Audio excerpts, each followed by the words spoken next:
Not eyewitness testimony. They had a video of him doing this. Now listen to the rest. And were you found guilty on this case? Yes. All right. And now during the punishment phase of your case, did I remain fighting for you? Yes, you did. All right. And while I was fighting for you, how much time was the prosecutor asking this jury to give you?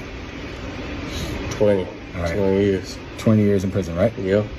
And after my arguments, what was the result of me convincing that jury to give you as a punishment? Probation.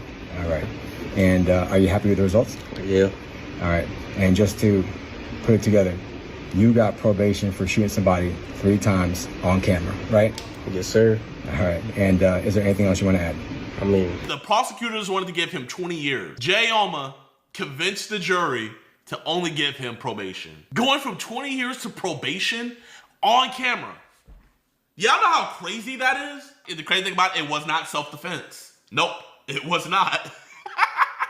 They had an argument, but it was not self-defense. I asked, it was not. It was not. Because if it was self-defense, he would have been found guilty. I know everybody in the chat saying that's weird. Like, y'all, I had your guys' same opinion. I was like, bro, defense lawyers are the biggest scumbags on the earth and stuff. But when I had 6 months over my head, I realized, like, you hate lawyers until you need one. I pray that none of y'all are in a situation to where you ever need a defense lawyer. But if you do find yourself in a position where you need a defense lawyer, you're gonna try to get the best one you can ever get to fight for you. And just so you guys don't think I'm lying. Who's your favorite lawyer? JiDion. And why am I a favorite lawyer? You got my case on the path to getting dismissed. All right. And what were you charged with? I was charged with allegedly videotaping a grand jury proceeding and posting it on my YouTube channel, and the video getting 4 million views, allegedly. And it was contempt, right? And I got contempt of court. Yeah. And so how much jail time are you looking at? I was looking at up to 6 months. Okay. And are you happy with the results? Very. Is there anything else you want to add? Get JiDion. All right. And like, that's my paperwork. I don't have to say allegedly anymore. I did record it. I don't have to say allegedly. I got criminal defense lawyer JiDion. JiDion, welcome to the show. What's up? What's up, y'all? What's going on? How long have you been a criminal defense lawyer? Probably about 8 years, 7 years right now. And have you been following the David case? A little bit. I actually saw a little bit of it last night. There's more evidence that I believe that they're finding on his phone. It's one of those investigations that keep going, and you let it happen. Right. And then that's when I step in and start doing my work. He has the criminal defense lawyer, Blair, but she represented Harvey Weinstein during his case and everything. My question is, with the evidence that the prosecutors have against him, where they have sexual messages and sexual photos exchanged between the two, which would obviously be CSAM. They also have against him being the last person to be in contact because she was Ubered from her home over to him, and then after that she was not seen alive. They also see in his transactions where he bought 2 chainsaws, an incinerator, bought shovels, and he also bought a blue inflatable pool where the fragment from the inflatable pool that he purchased also matches on her body. They also have other CSAM. They said they found a significant amount of CSAM on his phone. All of these things stacking up against David. How do you possibly think that the defense is going to plead his innocence of not murdering her? Do you think they're going to concede and say, hey, he did have a sexual relationship with her? What do you think they're going to concede on, or do you think they're going to try to fight everything full force? I'll fight everything. I'm going to be one of those attorneys where I don't care what allegations that they have against my client. I'm always going to fight it, no matter how bad shit gets, you know? So you wouldn't even concede with because they have him on child abuse, like having a sexual relationship with a minor. So you wouldn't even concede that point if you were his lawyer? Oh, F no. I would not concede to that. I'm fighting everything. Okay, how would you get him off of that? Well, number one, having plea not guilty on this case.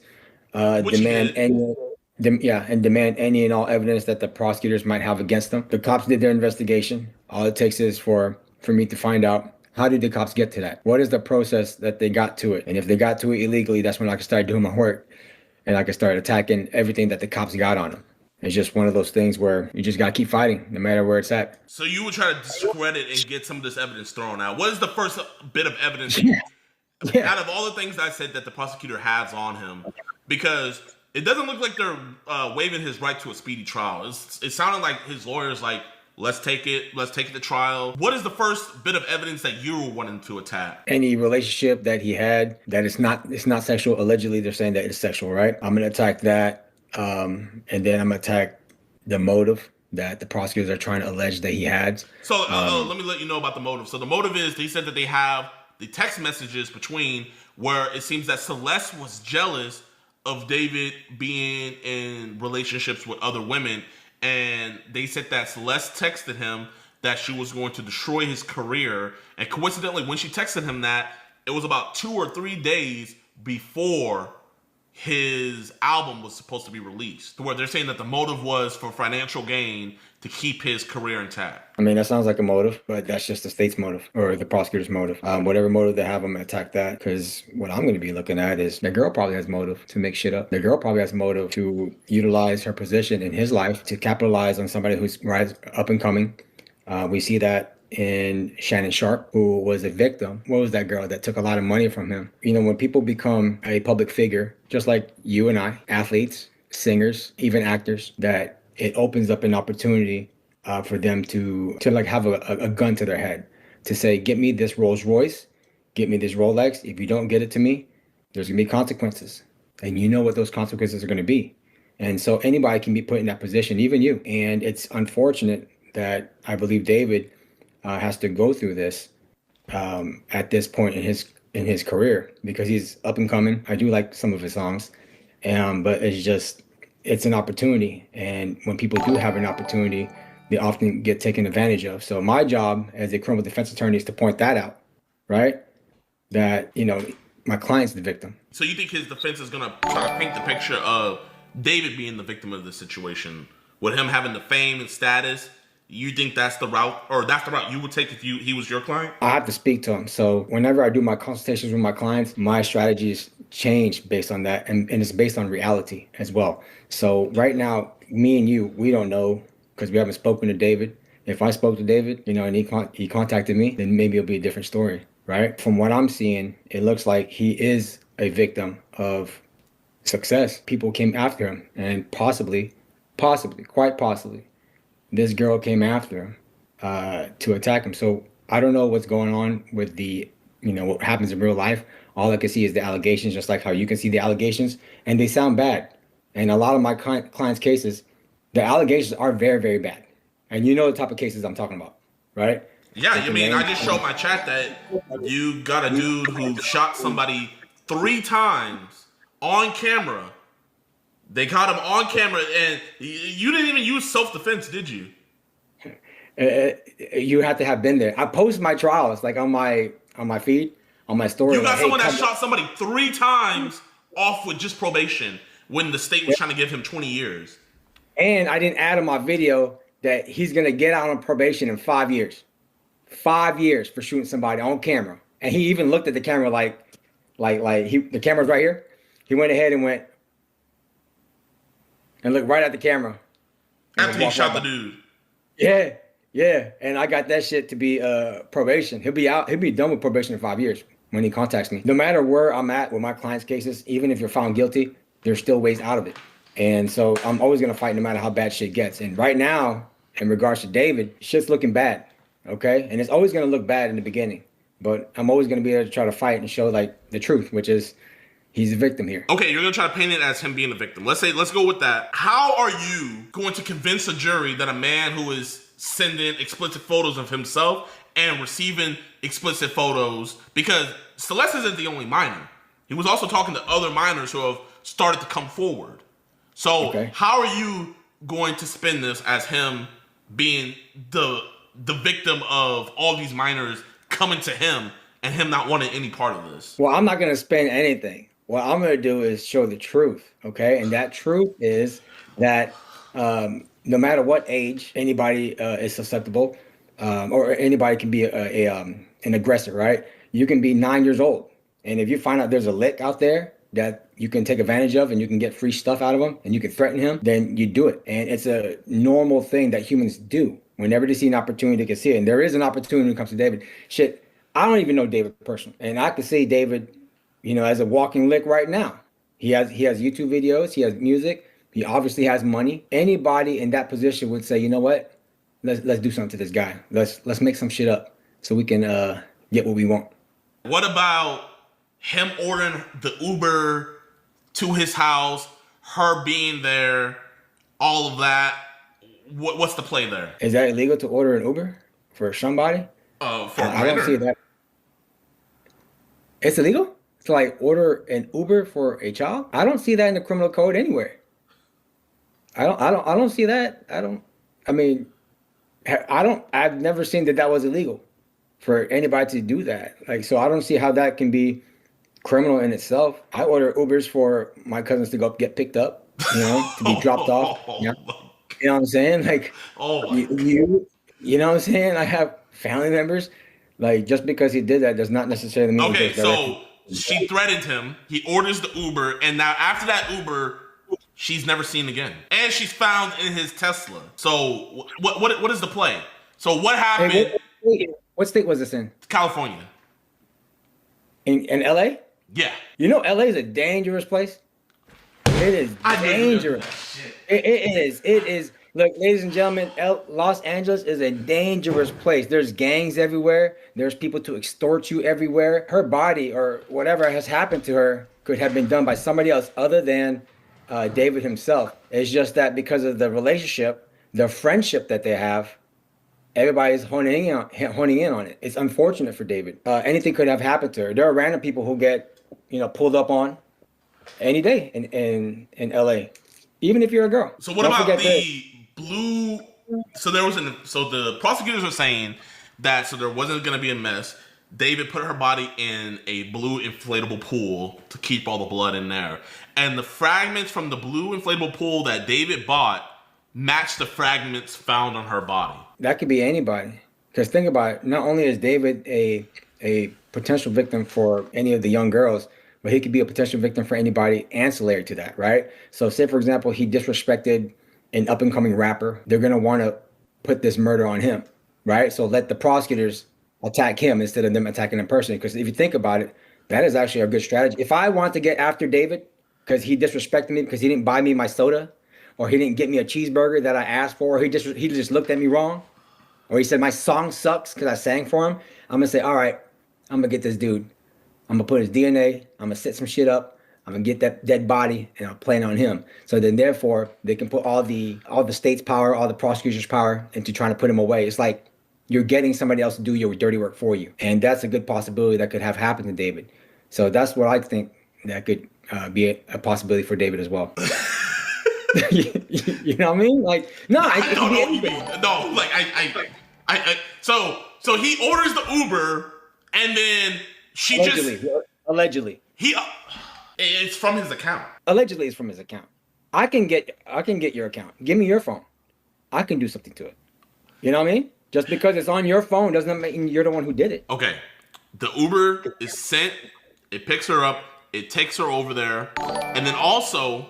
So how did they get access to his car? How is her body found in his car? And then they also have video evidence of him being the last person to leave the car before it was impounded. So he didn't smell her in there? You can give somebody else access to the car. Just because it's your car doesn't mean like you're the only one who has sole access to it. Anybody can, and any other criminal can have access to your car as well. There's people that you know who you get permission to use your car, and there's people that you don't know who gain access to cars. There are very, very skilled people who can break into cars. If one was so inclined to do so, they could set David up for this. It just depends on how far somebody's willing to go. The investigation seemed a little bit too incomplete because of just the fame. He wasn't indicted, so I will say, he wasn't indicted the normal way he usually would be, where, grand jury and stuff. It had to be where the police, it looked like the police station did go rogue, and they arrested him and forced the district attorney's hands to press charges, because they were either you get this bad press of letting him go after the weekend's over, or you go on and press charges. What do you think about that situation? Well, sometimes when it comes to famous people, all the eyes are on the district attorney's office, or on the United States Attorney's Office, the Department of Justice. Because they're trying to see what they're going to do. So it's like every time there's a crime, especially when it's heightened, It's like all eyes on that office, right? How fast are you going to work? How immediate are you going to work on this case? And sometimes it forces them to jump the gun. When I say them, I mean investigators, detectives, to say, well, this is him. It has to be him. And they literally exclude any and all investigations outside of David. And so because of that, it can be an incomplete investigation. That includes David being a victim himself from this girl, right? David being a victim of somebody targeting him. Those are possibilities out there. And that is a very reasonable possibility. But it's just, I feel like sometimes investigations move too fast. And when they move too fast, people can go to prison for a long time for something they did not do just because of the fame. David is no different than you, no different than the people in your chat, no different than any actors, Lil Pump, Aiden Ross, Neon, okay? They're no different. They could be victims of the criminal justice system.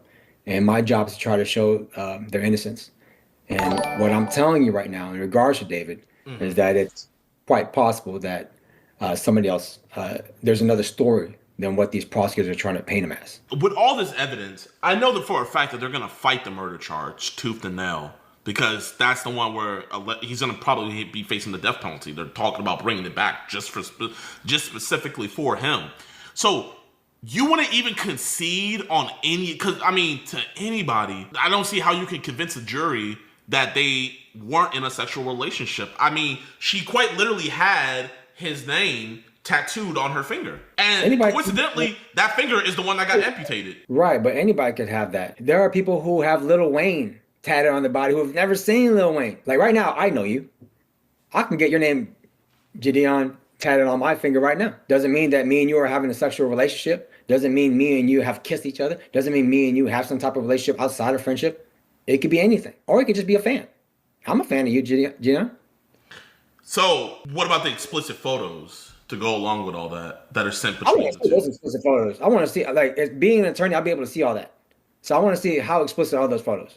Are they really, my client? Are they really going towards and relevant to the charges that David has? So that's my job. I look at every piece of evidence that the government has, and I look at them like literally like splitting hairs. And I say, where did this come from? How did this arrive? How did you guys get this evidence?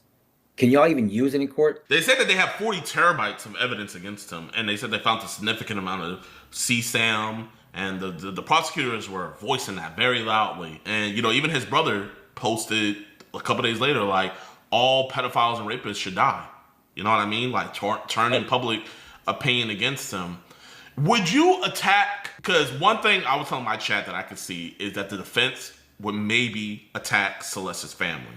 Because it looks like her family knew where she was, because there's videos and photos out there of Celeste with her cousins at different concerts related to David. The prosecutors are alleging that their connection first began when she was 11 years old, and he was, I think he was a minor still, but the sexual relationship started when she was 13 and he was 18. Okay. Those are just allegations. That's how I see it. So would you go at it where like her parents were letting her see him, or would you just leave the parents out of it, you personally?